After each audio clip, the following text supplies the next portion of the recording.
لا إله إلا الله محمد رسول الله أنت الرحمن يا الله أنت الرحيم يا الله أنت السلام يا الله أنت العزيز يا الله.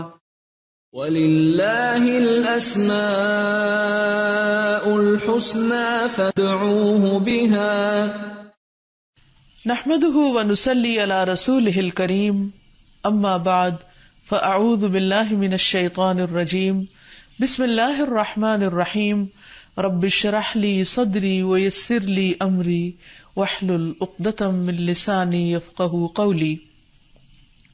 ناظرین، پروگرام اللہ کے خوبصورت نام کے ساتھ آپ کی خدمت میں حاضر ہیں.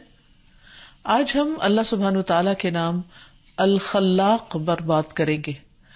الخلاق کا لفظ خلق سے ہے، یعنی پیدا کرنا. اللہ سبحانہ وتعالی ہمارا خالق ہے، پوری کائنات کا خالق ہے، اور اس کی صفت صرف خالق یعنی پیدا کرنے والا ہی نہیں بلکہ الخلاق بھی ہے، بہت کثرت سے اور تسلسل کے ساتھ پیدا کرنے والا، جو اپنی تخلیق سے عاجز نہیں. وہ جو چاہے پیدا کر سکتا ہے، جب چاہے پیدا کر سکتا ہے، جتنا چاہے پیدا کر سکتا ہے، اور جب چاہے ان چیزوں کو ختم کرنے پر بھی قادر ہے. وہ اللہ وہ ذات ہے جس نے تمام چیزوں کی تخلیق، ہر وہ چیز جو ہمیں نظر آتی ہے اور وہ جو نظر نہیں آتی، وہی اس کا خالق ہے. اللہ سبحانہ وتعالی نے ان تمام چیزوں کو بغیر کسی نمونے کے، بغیر کسی مثال کے اور بغیر کسی اور سے کچھ لیے پیدا کیا ہے. یعنی وہی اس کا اوریجنیٹر ہے اور وہی اس کو شکل دینے والا ہے، وہی اس کا اندازہ کرنے والا ہے، وہی اس کا ڈیزائن بنانے والا ہے کہ کس چیز کو کتنی مقدار میں اور کس شکل میں پیدا کیا جائے. اور چونکہ وہ با کمال ہے، ہر طرح کی صفات سے متصف ہے، اس لیے اس کی ہر تخلیق کے اندر زبردست حسن بھی ہے. اگر ہم آسمان پر نظر دوڑائیں تو آسمانوں کی وسعت ہمیں مبہوت کر دیتی. آسمانوں کی اونچائی اور بلندی، وہاں تک کوئی انسان پہنچنے کے لائق نہیں. آسمان پر پائے جانے والے بے شمار ستارے اور سیارے، ان سب کا خالق وہی ہے. اسی طرح آسمانوں سے اوپر کیا ہے انسانوں نے نہیں دیکھا، لیکن وحی الہی سے ہمیں سب کچھ پتہ چلتا ہے کہ ان سب چیزوں کا خالق بھی اللہ سبحانہ وتعالی ہی ہے. آسمانوں کے علاوہ زمین پر بھی ہم جو کچھ دیکھتے ہیں اور جو زمین کے نیچے ہے وہ سب بھی، اور جو سمندروں کی گہرائیوں میں ہے وہ سب بھی دراصل اللہ سبحانہ وتعالی ہی کا پیدا کیا ہوا ہے. بڑی چیزیں ہوں یا چھوٹی ہوں، لمبی ہوں یا کوتاہ ہوں، موٹی ہوں یا پتلی ہوں، تر ہوں یا خشک ہوں، ہر چیز کا خالق اللہ سبحانہ وتعالی ہے. اور نہ صرف یہ کہ ان تمام چیزوں کی شیپ اللہ سبحانہ وتعالی نے بنائی، بلکہ ان کو کسی نہ کسی مقصد کے لیے پیدا کیا، اور پھر اس مقصد کو پورا کرنے کے لیے اللہ تعالیٰ نے ان تمام چیزوں کی خود رہنمائی فرمائی. پہاڑوں کا کیا کام ہے وہ اللہ سبحانہ وتعالیٰ نے ان کے اندر الہام کر دیا. اسی طرح درخت اور ستارے، سیارے، درختوں کے اوپر کس قسم کے پھل آئیں گے اور وہ انسان کو کیا فائدہ دیں گے، کون سی چیزیں انسان کی غذا کا حصہ بنے گی، کون سی چیزیں جانوروں کی غذا کا حصہ بنے گی، یہ تمام چیزیں اللہ سبحانہ وتعالی ہی کی پیدا کردہ ہیں. نہ صرف یہ کہ اس نے پیدا کیا بلکہ ایک بہترین اندازے کے ساتھ بھی پیدا کیا کہ کون سی چیز کتنی تعداد میں، کتنی مقدار میں، کس موسم میں اور کہاں زمین کے کس حصے میں پیدا ہونی چاہیے. قرآن مجید میں اللہ تعالیٰ فرماتے ہیں اِنَّا كُلَّ شَيْءٍ خَلَقْنَاهُ بِقَدَرٍ وَمَا أَمْرُنَا إِلَّا وَاحِدَةٌ كَلَمْحِ الْبَصَرِ. بے شک ہر چیز کو ہم نے ایک اندازے کے ساتھ پیدا کیا. یعنی ایسا نہیں کہ ایک چیز پیدا ہو رہی اور ہوتی ہی چلی جا رہی اور بے حساب ہوتی چلی جا رہی اور وہ ضرورت سے زیادہ ہوتی چلی جا رہی اور دوسری چیز جو ہے اس کے مقابلے میں بالکل ختم ہوتی چلی جا رہی ہے. ہاں، وہ جس چیز کو چاہے ختم بھی کر سکتا ہے اور اس کے پیچھے بھی اس کی زبردست حکمت اور مصلحت کار فرما ہوتی ہے. تو بہرحال اللہ تعالیٰ فرماتے ہیں کہ ہم نے ہر چیز کو ایک اندازے کے ساتھ پیدا کیا اور ہمارا حکم تو صرف ایک بار ہوتا ہے، جیسے آنکھ کی ایک جھپک. یعنی اللہ سبحانہ وتعالیٰ صرف اشارہ کرتا ہے. مثلا قرآن مجید میں شہد کی مکھی کا ذکر آتا ہے، اور چھوٹی سی مکھی کیا زبردست کمال کا کام کرتی ہے، لیکن اس کو ساری انسٹرکشنز کس نے دی؟ اس نے دنیا میں کسی انسان سے کوئی ٹریننگ حاصل نہیں کی. وہ کہاں اڑے گی، کس طرف کو جائے گی، کتنا سفر طے کرے گی، کس پھول پر بیٹھے گی اور کس مقدار میں رس چوسے گی، اور رس چوسنے کا اس کا طریقہ کیا ہوگا، اور پھر اس رس کو واپس لا کر اپنے چھتے پر کس طرح انڈیلے گی، اور پھر کس طرح مختلف مکھیاں مسلسل ایک ٹیم ورک کے ساتھ محنت اور جہد مسلسل کے بعد جو رس اکٹھا کریں گی اور ان سے جو شہد بنے گا، یہ سارے کا سارا علم اللہ تعالیٰ نے مکھی کی طرف خود الہام کیا. قرآن مجید میں اللہ تعالیٰ فرماتے ہیں وَأَوْحَى رَبُّكَ إِلَى النَّحْلِ، نحل یعنی مکھی، شہد کی مکھی کی طرف تیرے رب نے ہی وحی کی ہے، یعنی اس کے اندر یہ علم ڈالا ہے، اس کو خود سکھایا ہے. اور یہی حال باقی تمام چیزوں کا ہے کہ کن چیزوں کو کس طرح کام کرنا ہے. اور ان سب چیزوں کے بنانے کے لیے اللہ سبحانہ تعالیٰ کو مشکل یا مشقت کا سامنا نہیں کرنا پڑا، بلکہ فرمایا کہ یہ سب کچھ ایک آنکھ جھپکنے کی دیر میں ہو گیا. یعنی اللہ تعالیٰ کا حکم بس ہونے کی دیر ہے کہ وہ چیز ہو جاتی ہے. اور پھر وہ چیز ایسے ہی نہیں کہ کسی بیکار سی نکمی شکل میں پیدا ہو، بلکہ ہر چیز کو اس نے جس شکل پر پیدا کیا وہ اپنی جگہ انتہائی خوبصورت بھی ہے. اسی لیے اللہ تعالیٰ فرماتے ہیں فَتَبَارَكَ اللَّهُ أَحْسَنُ الْخَالِقِينَ کہ بہت بابرکت ہے اللہ جو پیدا کرنے والوں میں سب سے اچھا ہے.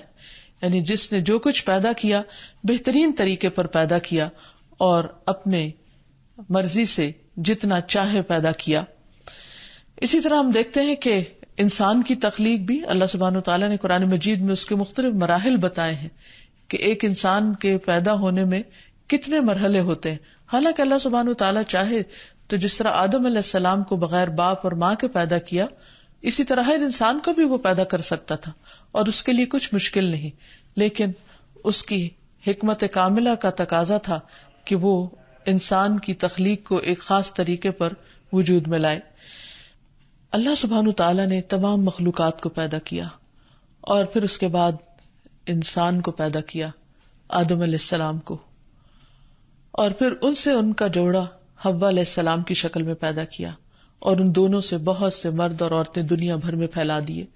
آج ہم دیکھتے ہیں کہ مختلف رنگوں اور شکلوں کے انسان اس کرۂ ارض پر بستے ہیں، اور اللہ سبحانہ تعالیٰ ہی کی پیدا کی ہوئی خوراک، رزق اور باقی تمام ضروریات کی چیزوں کو استعمال کر رہے ہیں.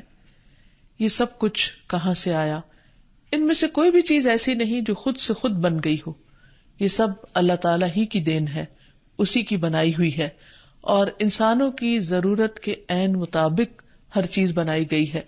اور اس میں بھی ہم دیکھتے ہیں کہ انسانوں کی ضروریات کس قدر مختلف ہیں. صرف اگر ہم خوراک میں ہی دیکھیں تو انسان کے لیے کیا کچھ نہیں پیدا کیا گیا. پانی سے لے کر دودھ، طرح طرح کے مشروبات، کھانے کی چیزیں، سبزیاں، پھل، گوشت اور دیگر چیزیں کہ جن کو انسان اگر گننا چاہے تو گن نہیں سکتا. ان میں سے ایک ایک چیز انسان کے لیے غذا بھی ہے اور اس میں شفا بھی ہے اور اس میں انسان کے لیے خوشی اور سکون بھی ہے. لیکن سوال یہ پیدا ہوتا ہے کہ انسان ان تمام چیزوں کو پا کر، اپنے رب کی نعمتوں کو پا کر رب کا حق کیسے ادا کر رہا ہے. ہمیں اللہ سبحانہ تعالیٰ کی ان صفات پر غور کرنے کی ضرورت اس لیے بھی ہے کہ ہم اپنی زندگی کے مقصد کو پا سکیں، ہم اپنے رب کا حق ادا کر سکیں، ہم اس کے شکر گزار بن سکیں. کیونکہ اللہ سبحانہ تعالیٰ کی ایک ایک تخلیق پر اگر انسان غور و فکر شروع کرے تو اس کی زندگی ختم ہو جائے اور اس کی قدرت کے کارنامے نظر آتے ہی چلے جائیں. لیکن عجب بات ہے کہ انسان اللہ سبحانہ تعالیٰ کے ان تمام چیزوں کو دیکھتا بھی ہے، کھانے والی چیزوں کو کھاتا بھی ہے، دیگر استعمال کی چیزوں کو استعمال بھی کرتا ہے، لیکن خالق کو نہیں پہچانتا، پیدا کرنے والے کو بھول جاتا ہے، بنانے والے کو بھول جاتا ہے. تو حقیقت یہ ہے کہ انسان کی عظمت اسی میں ہے کہ وہ اپنے پیدا کرنے والے اور پھر پیدا کرنے کے بعد زندہ رہنے کے لیے ہر طرح ساز و سامان پیدا کرنے والے کا شکر گزار ہو کر زندگی بسر کرے. اسی میں انسان کی نجات ہے. پھر آپ دیکھیے کہ صرف کھانے پینے کے سامان ہی پیدا نہیں کیے گئے، بلکہ انسان کی سواری کے لیے کیا کچھ اللہ نے نہیں بنایا. اللہ تعالیٰ سورۃ النحل میں فرماتے ہیں وَالْخَيْلَ وَالْبِغَالَ وَالْحَمِيرَ لِتَرْكَبُوهَا وَزِينَةً وَيَخْلُقُ مَا لَا تَعْلَمُونَ، اور گھوڑے اور خچر اور گدھے تاکہ تم ان پر سوار ہو، اور زینت کے لیے، یعنی صرف انسان کی سواری کے لیے نہیں، خوبصورتی کے لیے بھی. اس میں بیوٹی کا ایلیمنٹ بھی ہے جو کہ خود انسان کے لیے خوشی کا باعث ہے، اور وہ پیدا کرے گا جو تم جانتے نہیں ہو. یعنی صرف اسی پر بس نہیں، بلکہ اس نے انسان کی سواری کے لیے ایسی ایسی چیزوں کی طرف اشارہ کیا کہ جو اس وقت کا انسان نہیں جانتا تھا جب قرآن مجید نازل ہوا، اور آئندہ بھی انسان کے سامنے اللہ سبحانہ تعالیٰ ہی کی دی ہوئی چیزوں میں سے انسان کے ذریعے جو کچھ بننے والا ہے وہ اللہ سبحانہ تعالیٰ تو پہلے ہی سے ہی جانتا ہے، لیکن انسان بھی وقت کے ساتھ ساتھ نئی نئی ایجادات کرتا چلا جاتا ہے. بعض اوقات ہم دیکھتے ہیں کہ کچھ چیزیں ہم ان کو اللہ تعالیٰ کی طرف منسوب نہیں کرتے، انسان کی طرف منسوب کر دیتے ہیں. لیکن اگر انسان غور کرے کہ جو بھی ہماری آنکھیں دیکھتی ہیں ان میں سے جو کچھ بھی ہمیں نظر آتا ہے وہ انسان کا ڈھالا ہوا ضرور ہے، لیکن بنانے والا دراصل اللہ ہے. انسان ان چیزوں کا خالق نہیں ہے، وہ ان چیزوں کو جوڑ کر ان چیزوں سے مختلف طرح کے نئی نئی چیزیں بناتا چلا جا رہا ہے، لیکن اصل میں تو خالق اللہ ہے. مثلا انسان اگر ایک کارخانہ لگاتا ہے، مشینری بناتا ہے، تو اس میں استعمال ہونے والا لوہا کہاں سے آتا ہے؟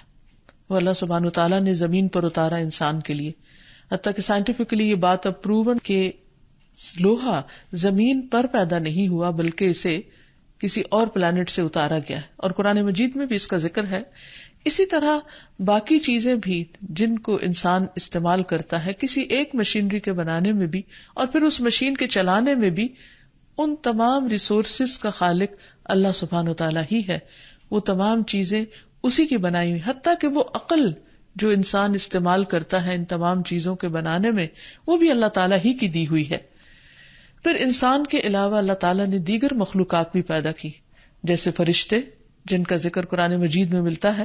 اللہ تعالیٰ فرماتے ہیں الحمدللہ فاطر السماوات والارض جاعل الملائکۃ رسلا اولی اجنحۃ مثنی وثلاث ورباع یزید فی الخلق ما یشاء ان اللہ علی کل شیء قدیر. سب تعریف اللہ کے لیے ہے جو آسمانوں اور زمین کا پیدا کرنے والا ہے، فرشتوں کو قاصد بنانے والا ہے، یعنی انسانوں کے لیے پیغام لانے والا، جو 2 اور 3 اور 4 پروں والے ہیں. انسان نے ان کو نہیں دیکھا، لیکن اللہ تعالیٰ نے جو کچھ بنایا پھر اس کی ڈسکرپشن بھی دی. وہ مخلوق کی بناوٹ میں جو چاہتا ہے اضافہ کرتا ہے، جس چیز میں جتنا چاہتا ہے اس میں زیادتی کر دیتا ہے اور جہاں چاہتا ہے کمی کر دیتا ہے. بے شک اللہ ہر چیز پر پوری قدرت رکھتا ہے. یہ تو عام فرشتوں کی بات تھی کہ ان میں سے مختلف فرشتے مختلف سائز کے اللہ تعالیٰ نے بنائے، کسی کے 2 پر بنائے، کسی کے 3، کسی کے 4 اور کسی کے اس سے زیادہ. جیسے ہم دیکھتے ہیں کہ جبریل علیہ السلام کو جب نبی صلی اللہ علیہ وسلم نے پہلی بار دیکھا تو ان کے 600 پر تھے. اسی طرح وہ فرشتے جو عرش اٹھائے ہوئے ہیں ان کے بارے میں نبی صلی اللہ علیہ وسلم نے فرمایا کہ مجھے یہ اجازت دے دی گئی ہے کہ میں اللہ تعالیٰ کے عرش اٹھانے والے فرشتوں میں سے کسی فرشتے کے بارے میں بیان کروں کہ اس کے کانوں کی لو سے لے کر کندھے تک کا درمیانی فاصلہ 700 سال کی مسافت کے برابر ہے. یعنی اس سے آپ اندازہ لگائیں کہ ایک ایک فرشتہ کتنا ہیوج ہے، کتنا بڑا ہے. فتبارک اللہ احسن الخالقین. تو بہت بابرکت ہے اللہ جو پیدا کرنے والوں میں سب سے بہترین ہے. پھر اسی طرح اللہ تعالیٰ نے فرشتوں کے علاوہ جنات کو تخلیق کیا. انسان کو اللہ نے مٹی سے بنایا، فرشتوں کو نور سے بنایا اور جنات کو آگ سے بنایا. یہ اس کی اپنی حکمت اور قدرت کا مظہر ہے. وہ جیسے چاہے جس چیز سے چاہے پیدا فرمائے. آسمانوں کی تخلیق کے بارے میں اللہ تعالیٰ فرماتے ہیں خلق السماوات بغیر عمد ترونها والقى في الارض رواسي ان تميد بكم. اس نے آسمانوں کو ستونوں کے بغیر پیدا کیا. انسان ایک چھوٹی سی چھت بھی بناتا ہے تو اس کے لیے اسے سہارے کی ضرورت ہوتی ہے. آسمان جیسی عظیم الشان چھت جو ایک کنارے سے لے کر دوسرے کنارے تک ہم سب کے اوپر ہے، اور جسے کوئی بھی نوٹس کیے بغیر رہ نہیں سکتا، اتنی بڑی چھت، فرمایا کہ اسے سہاروں کے بغیر پیدا کیا گیا. پھر دوسری طرف زمین، تو زمین کو کس طرح اس نے انسان کے رہنے کے قابل بنایا کہ فرمایا اور زمین میں پہاڑ رکھ دیے تاکہ وہ تمہیں ہلا نہ دے.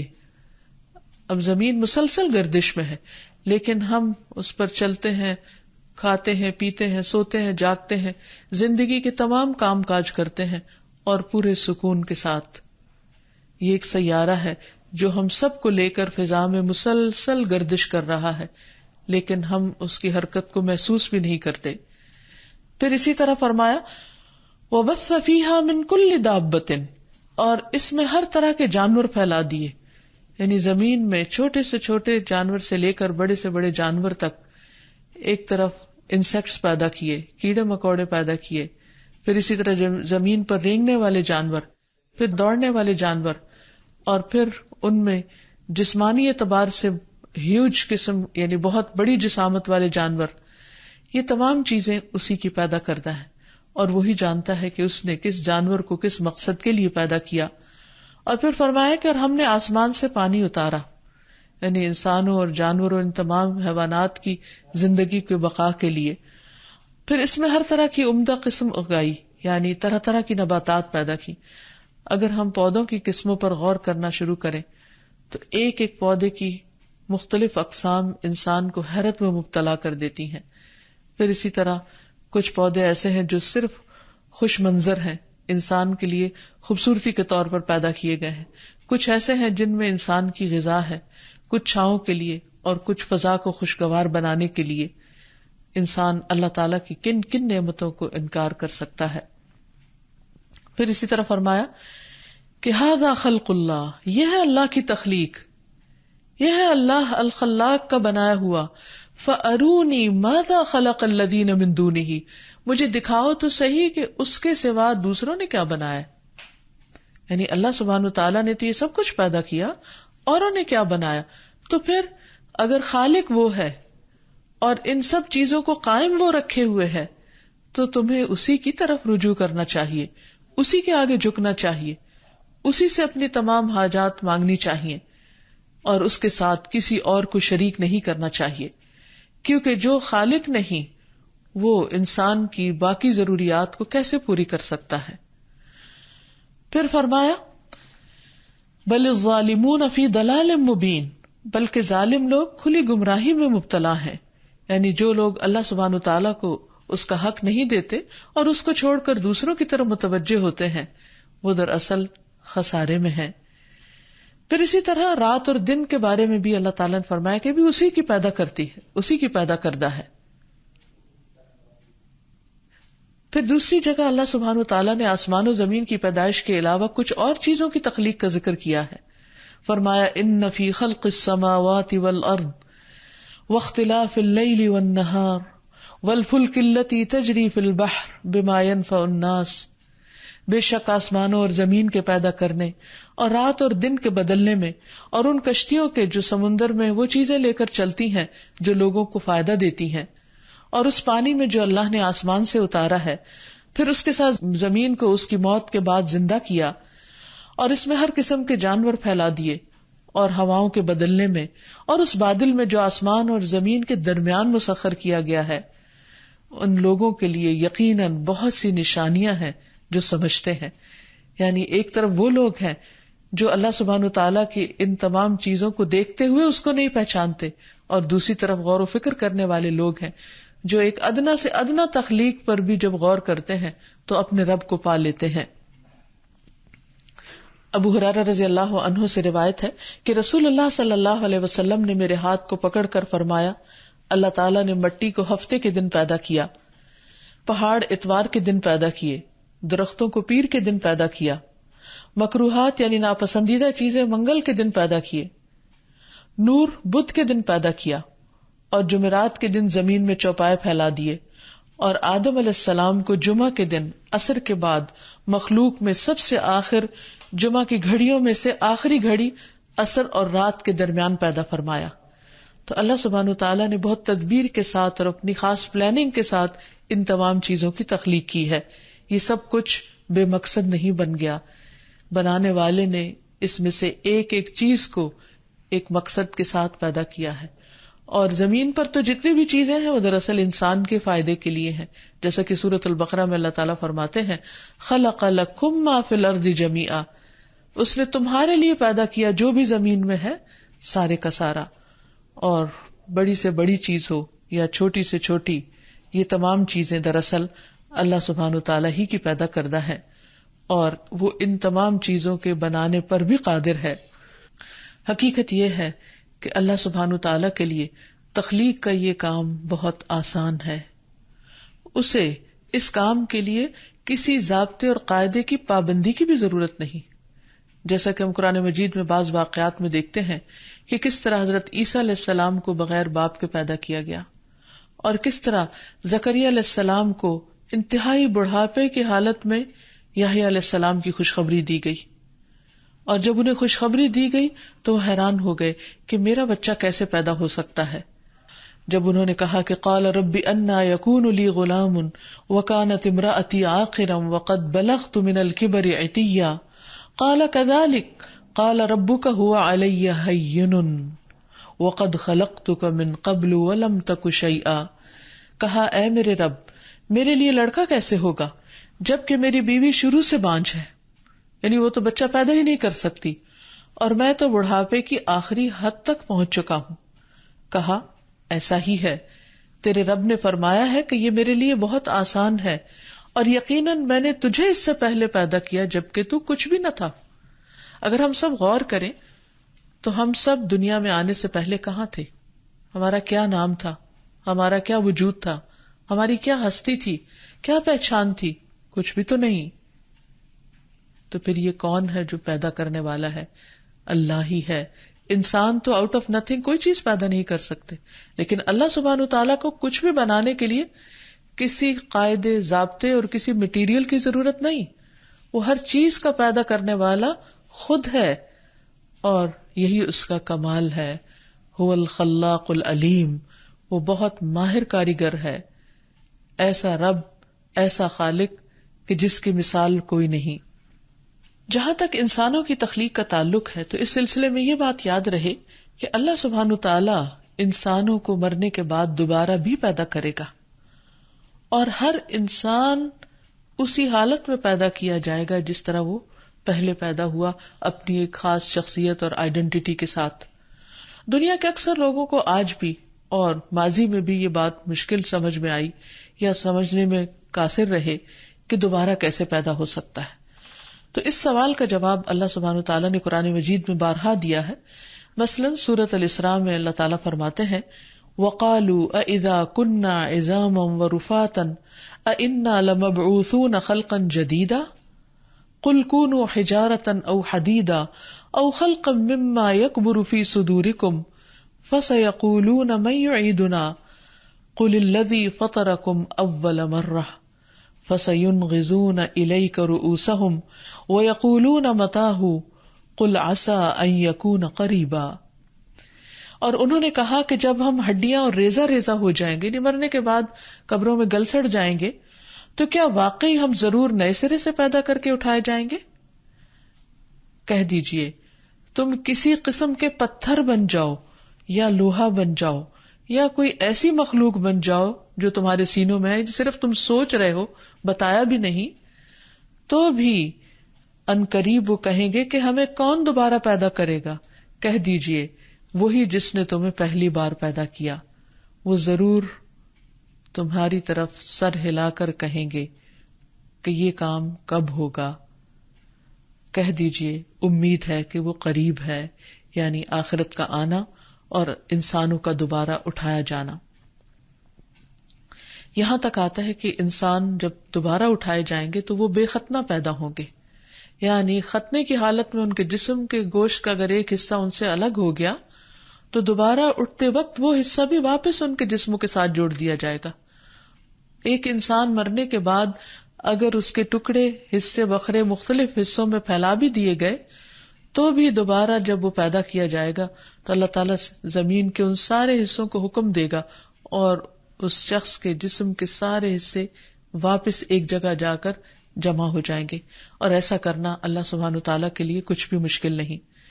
اس بات کو قرآن مجید کے علاوہ ایک حدیث میں بھی بہت اچھی طرح واضح کر دیا گیا ہے کہ انسان مرنے کے بعد دوبارہ پیدا کر دیا جائے گا، اور یہ کام اللہ تعالیٰ کے لیے کچھ بھی مشکل نہیں۔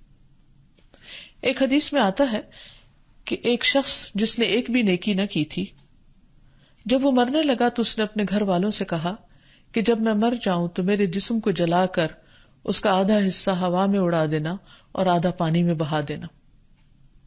جب وہ فوت ہوا تو اس کے حکم کے مطابق اس کے ساتھ ایسا ہی معاملہ کیا گیا، لیکن ہوا کیا، اللہ تعالیٰ نے ہوا کے فرشتوں کو حکم دیا کہ اس کے جسم کا ذرہ ذرہ اکٹھا کر کے لے آئیں، اور دوسری طرف پانی کے فرشتوں کو حکم دیا کہ وہ اس کے جسم کا ایک ایک ذرہ جو پانی میں ملا ہے اس کو نکال کر لے آئیں، اور اللہ سبحانہ تعالیٰ کے حکم سے وہ شخص آن کی آن میں دوبارہ جی اٹھا، جیسے اللہ نے چاہا اسے بنا دیا۔ تو اللہ سبحانہ تعالیٰ نے اس سے پوچھا کہ تم نے ایسا کیوں کیا؟ تو اس نے کہا کہ تجھ سے ڈر کی وجہ سے، کہ میرے پاس کوئی بھی نیکی نہ تھی اور مجھے ڈر تھا کہ اگر تو نے مجھے دوبارہ پیدا کیا تو تو مجھے ضرور سزا دے گا۔ تو بہرحال اللہ سبحانہ تعالیٰ نے اس کو معاف کر دیا۔ تو اس سے پتہ یہ چلتا ہے کہ انسان اللہ تعالیٰ کی عظمت کو پہچانے، اپنی حقیقت کو جانے، اللہ تعالیٰ کی تخلیق کی قوت کو سمجھے، اور پھر اس کے مطابق اپنے آپ کو بندگی کے مقام پر رکھے۔ جہاں تک انسان کی تخلیق کا تعلق ہے تو اللہ تعالیٰ نے انسان کو اپنی عبادت کے لیے پیدا کیا ہے۔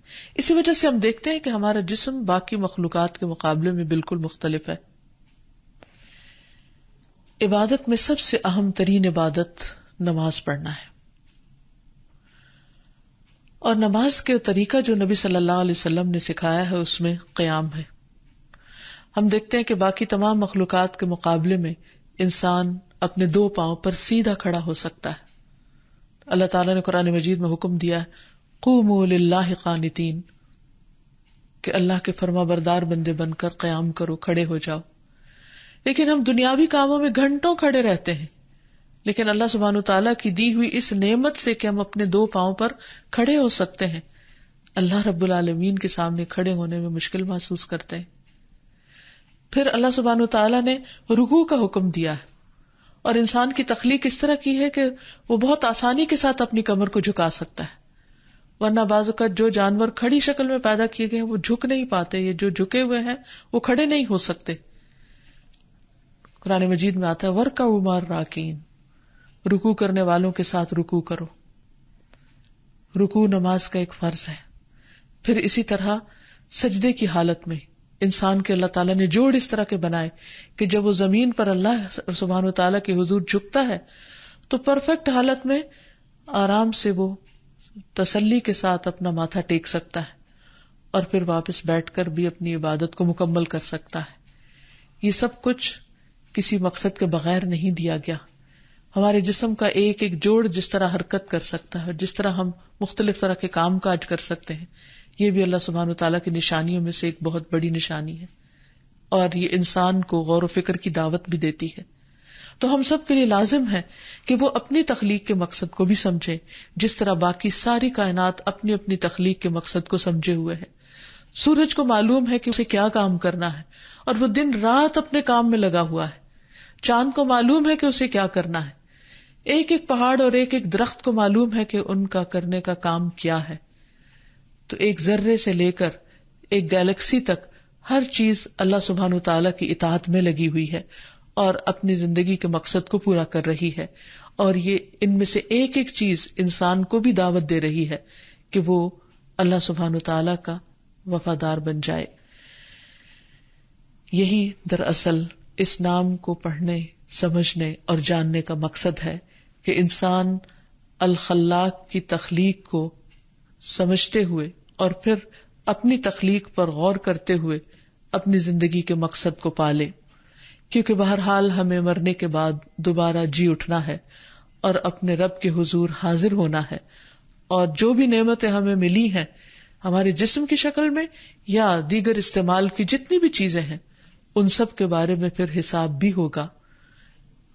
جیسے کہ سورۃ التکاثر میں اللہ تعالیٰ فرماتے ہیں وَلَتُسْأَلُنَّ يَوْمَئِذٍ عَنِ النَّعِيمِ، اس دن تم سے ضرور سوال کیا جائے گا نعمتوں کے بارے میں. یعنی وہ نعمتیں خواہ جسم کے اندر ہیں یا باہر ہیں، یہ سب اللہ کی پہچان کے لیے اور اللہ سبحانہ وتعالیٰ کی مرضی کے مطابق استعمال کرنے کے لیے دی گئی ہیں.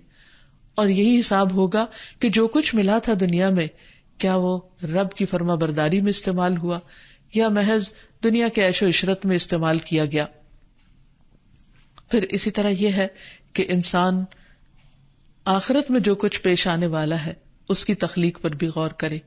اس میں خاص طور پر جنت اور جہنم کی تخلیق، اور وہ بھی اللہ سبحانہ وتعالیٰ کی زبردست کمال قدرت کا نمونہ ہے جن کی تفصیلات ہمیں قرآن و حدیث میں ملتی ہیں. جہنم جو کہ ایک بہت ہی زبردست سزا کی جگہ ہے، اس سے بھی ڈرنے کی ضرورت ہے.